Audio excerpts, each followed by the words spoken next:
প্রশ্ন, মাদক কেন গ্রহণ করা হচ্ছে। দ্বিতীয় প্রশ্ন, মাদক কখন গ্রহণ করা হচ্ছে।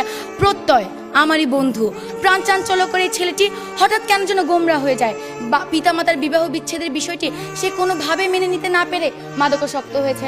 মা স্পিকার, আমি যখন তাকে জিজ্ঞেস করি তখন সে আমাকে উত্তরে বলে যে সিমিন, আমি যখন ঘুমের ওষুধ খাই না তখন আমার শান্তি লাগে, আমি না সব ভুলে যাই। মা বাবা যতই ঝগড়া করুক না কেন আমার কিছুই আমার কানে যাচ্ছে না। মা স্পিকার, সে আমাকে সেটিও বলেছে যখন আমি দেয়ালে আঘাত করি তখন দেয়াল দুলে কিন্তু আমার হাত দুলে না। ফিরে আসছি আবারও আমাদের বিরোধী দলের বক্তাদের কাছে। আহ্বান করছি মাননীয় বিরোধী দলীয় উপনেতা মার্জিয়া কবিরকে এই পর্যায়ে তার বক্তব্য প্রদান করার জন্য। 48, 52, 71 আর 90, 21 শতকের প্রেরণা। এখনই সময় হবে হবে নতুন স্বপ্নের সূচনা। আর এই নতুন স্বপ্ন সূচনার অগ্রযাত্রা আজ থেমে গেছে যুব সমাজের অবক্ষয়ের কারণে। ধন্যবাদ মা স্পিকার, আজকের এই মহান সংসদে আমাকে ফ্লোর প্রদানের জন্য। মাননীয় প্রধানমন্ত্রী কর্তৃক উত্থাপিত প্রস্তাবটি হচ্ছে এই সংসদ মনে করে যে যুব সমাজের অবক্ষয়ের প্রধান কারণ মাদক। মা স্পিকার, আমি যখন এই বিষয়টি পেয়েছি বিরোধিতা করার জন্য তখনই আমার মনে দুটি প্রশ্ন জেগে ওঠে।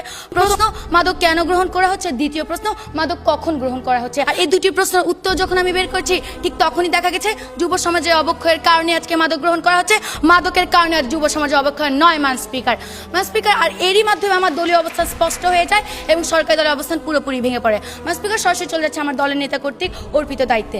আমি আজকে আমার জীবনের বাস্তবধর্মী একটি কাহিনী বলবো। প্রত্যয় আমারই বন্ধু, প্রাণ চাঞ্চল্যকর এই ছেলেটি হঠাৎ কেন যেন গোমরা হয়ে যায়।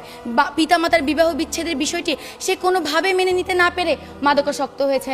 মা স্পিকার, আমি যখন তাকে জিজ্ঞেস করি তখন সে আমাকে উত্তরে বলে যে সিমিন, আমি যখন ঘুমের ওষুধ খাই না তখন আমার শান্তি লাগে, আমি না সব ভুলে যাই। মা বাবা যতই ঝগড়া করুক না কেন আমার কিছুই আমার কানে যাচ্ছে না। মা স্পিকার, সে আমাকে সেটিও বলেছে যখন আমি দেয়ালে আঘাত করি তখন দেয়াল দুলে কিন্তু আমার হাত দুলে না। মা স্পিকার, এই ক্ষেত্রে যে ভালোবাসা তার পিতামাতার কাছ থেকে পাওয়ার কথা ছিল সেই শান্তি নাকি সে মাদকের কাছ থেকে পাচ্ছে। আর এই ক্ষেত্রে যদি মাদকাসক্তি প্রধান কারণ হয় তাহলে কেন সচেতন পরিবারের একজন সদস্য হয়ে আপনি মাদক গ্রহণ করছেন না। প্রশ্ন রয়ে গেল জাতির এই মহান সংসদে, প্রশ্ন রয়ে মা স্পিকার সরকারি দলের কাছে।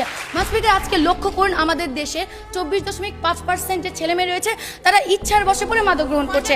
এখন তাদের কথা হচ্ছে তারা হচ্ছে এক্সেপশনাল, আর আমরা সকলে জানি exceptional is never be called normal. মা স্পিকার, লক্ষ্য করুন আজকে পরিবার থেকে যে মাননীয় বিরোধী নেতা একটুখানি যে প্রশ্নটি নিয়ে আমরা আপনি আপনার পারিবারিক একজন মানুষের উদাহরণ দিয়ে পুরো বাংলাদেশের সকল যুবকদের উদাহরণ আপনি তুলে ধরতে পারেন না।